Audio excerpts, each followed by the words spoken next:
हाय investor, इस video में SW solar share का टेक्निकल एनालिसिस करेंगे और डिस्कस करेंगे क्यों मैंने टारगेट प्राइस लिया है 420 रुपीज़ का। यानी कि मुझे लगता है ये स्टॉक आने वाले दिनों में 55% की अपसाइड दिखा सकता है। अभी करंटली ये जो स्टॉक है 270 रुपीज़ के प्राइस के आसपास कंसोलिडेट कर रहा है और ये जो स्टॉक है 223 रुपीज़ के आसपास सपोर्ट लेता है और जो मैं नेक्स्ट 6 मंथ का टारगेट प्राइस लेके चल रहा हूँ वो 420 रुपीज़ का लेके चल रहा हूँ। तो यानी कि स्टॉक में जो डाउन साइड है वो लिमिटेड है, 17% की है, लेकिन अगर आप अपसाइड देखें तो ह्यूज प्रॉफिट हो सकते हैं आने वाले अगले नेक्स्ट 6 मंथ्स में। तो इस स्टॉक की जो रिस्क रिवॉर्ड रेशियो है काफ़ी अच्छी है। पहले SW सोलर कंपनी के बारे में जान लेते हैं। ये जो कंपनी है solar EPC solution provider company है और ये वर्ल्ड में सेकंड नंबर पे आती है सोलर EPC सोल्यूशन प्रोवाइडर में। और सोलर EPC के अलावा हाइब्रिड एनर्जी और एनर्जी स्टोरेज के सोल्यूशन भी प्रोवाइड करती है ये कंपनी। SW सोलर जो कंपनी है फंडामेंटली स्ट्रॉन्ग कंपनी है और SW सोलर शेयर के फंडामेंटल एनालिसिस पे मैंने डिटेल वीडियो भी क्रिएट करी हुई है।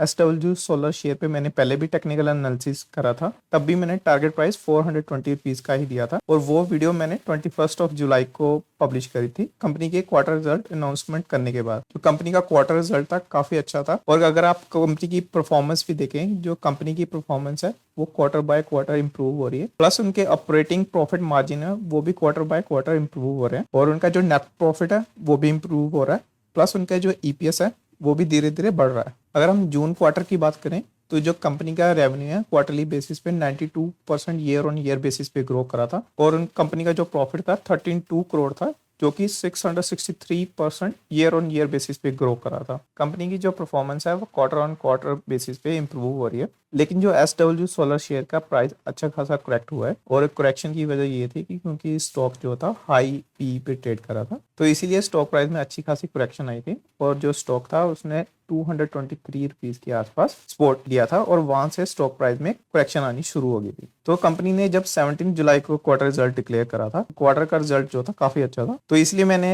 SW सोलर पे वीडियो क्रिएट करी थी और इसमें बाय की रिकमेंडेशन दी थी और जो मैंने टारगेट प्राइस लिया था वो 420 रुपीज़ का लिया था। लेकिन क्वार्टर रिजल्ट डिक्लेयर करने के बाद स्टॉक का प्राइस और ज्यादा करेक्ट हुआ और स्टॉक 15% और नीचे गिर गया। क्वार्टर रिजल्ट डिक्लेयर करने के बाद दो और पॉजिटिव न्यूज आई। पहली जो न्यूज आई थी वो 13 अगस्त को आई थी जब कंपनी को L1 बिडर अनाउंस किया गया था 245 मेगावाट प्लांट के लिए, और दूसरी जो गुड न्यूज आई थी वो 9 सितंबर को आई थी जब कंपनी को 300 मेगावाट का प्रोजेक्ट मिला था जिस प्रोजेक्ट की वैल्यू 415 करोड़ की थी। पॉजिटिव न्यूज आने के बावजूद स्टिल जो स्टॉक का प्राइस है सेम ही लेवल पे कंसोलिडेट कर रहा है। इस समय 2 एनालिस्ट ने स्ट्रॉन्ग बाय की रिकमेंडेशन दी हुई है और जो एनालिस्ट है उन्होंने 420 का टारगेट प्राइस दिया हुआ है और सेम टारगेट प्राइस को मैं कंसीडर कर रहा हूं।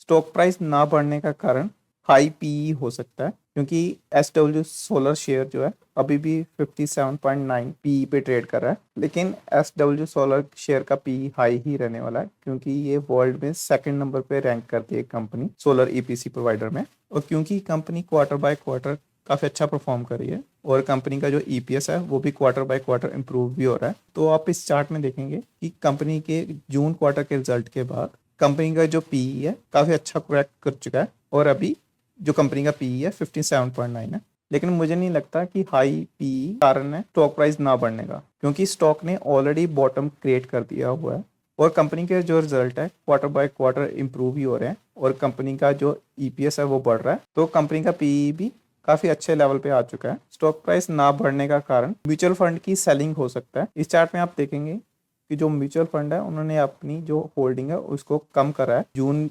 जुलाई और अगस्त में भी कम करा है, जबकि FI और प्रमोटर की होल्डिंग कांस्टेंट रही है। लेकिन ये जो म्यूचुअल फंड ने सेलिंग करी है ये कारण हो सकता है कि स्टॉक का प्राइस बढ़ नहीं रहा है। जब आप म्यूचुअल फंड का डाटा और डिटेल में देखेंगे तो आप नोटिस करेंगे कि दो ही म्यूचुअल फंड है जिन्होंने सेलिंग करी है, एक बंधन वैल्यू फंड है और दूसरा जो है बंधन large and mid cap fund है। इन्होंने जून में भी सेलिंग करी, जुलाई में भी सेलिंग करी और अगस्त मंथ में भी सेलिंग करी और अभी इनकी होल्डिंग 0 हो चुकी है, तो ये अच्छी बात है। अब ये दोनों म्यूचुअल फंड और सेलिंग नहीं कर पाएंगे, तो इसलिए मुझे लगता है कि करंट प्राइस लेवल से स्टॉक अब रिकवर करना स्टार्ट करेगा और अगले 6 मंथ तक 420 के प्राइस लेवल अचीव कर सकता है। मैंने पिछली जो टेक्निकल एनालिसिस वाली वीडियो थी वो कंपनी के क्वार्टर रिजल्ट डिक्लेयर करने के बाद पब्लिश करी थी, लेकिन जैसे ही मैंने वीडियो पब्लिश करी स्टॉक का प्राइस और गिरने लग पड़ा। तो ये जो आप चार्ट पे बी देख रहे हैं ये वो लेवल है जहां पे मैंने स्टॉक में बाइंग करी है। जैसे स्टॉक के प्राइस में करेक्शन आई तो मैंने भी स्टॉक में और बाइंग करी। जब स्टॉक में पॉजिटिव न्यूज आई मैंने अगेन स्टॉक में बाइंग करी। पिछली वीडियो पब्लिश करने से पहले मेरे पास 134 शेयर्स थे जिनकी एवरेज प्राइस थी 304 रुपीज के अराउंड, और क्योंकि वीडियो को पब्लिश करने के बाद स्टॉक का प्राइस गिर रहा था तो मैंने जैसे जैसे स्टॉक का प्राइस करेक्ट हुआ मैंने और एक्यूमुलेशन करी, और जब स्टॉक में पॉजिटिव न्यूज आई तो तब भी मैंने स्टॉक में बाइंग करी, और अभी मेरे पास टोटल 280 शेयर है जिनकी एवरेज प्राइस है 293 रुपीज। एसडब्ल्यू सोलर मुझे फंडामेंटली स्ट्रॉन्ग कंपनी लगती है, तो इन केस अगर in future SW solar share का प्राइस 223 रुपीज की तरफ मूव करता है तो मैं और बाइंग करूंगा शेयर में ताकि और एवरेज प्राइस जो है नीचे लेके आ सके, क्योंकि एसडब्ल्यू सोलर कंपनी के फंडामेंटल्स में कोई दिक्कत नहीं है और इस समय पूरी दुनिया में हर कोई ग्रीन एनर्जी में इन्वेस्टमेंट कर रहा है। एसडब्ल्यू सोलर शेयर के रिगार्डिंग जो भी फ्यूचर अपडेट्स होंगे वो मैं वीडियो की कमेंट सेक्शन में कमेंट करके बताता रहूंगा, और ये मेरा टेलीग्राम चैनल है, आप इसको फॉलो कर सकते हैं स्टॉक मार्केट के रिगार्डिंग इंस्टेंट अपडेट के लिए, या फिर आपका कोई क्वेश्चन हो वो भी आप डायरेक्टली पूछ सकते हैं इस चैनल के थ्रू।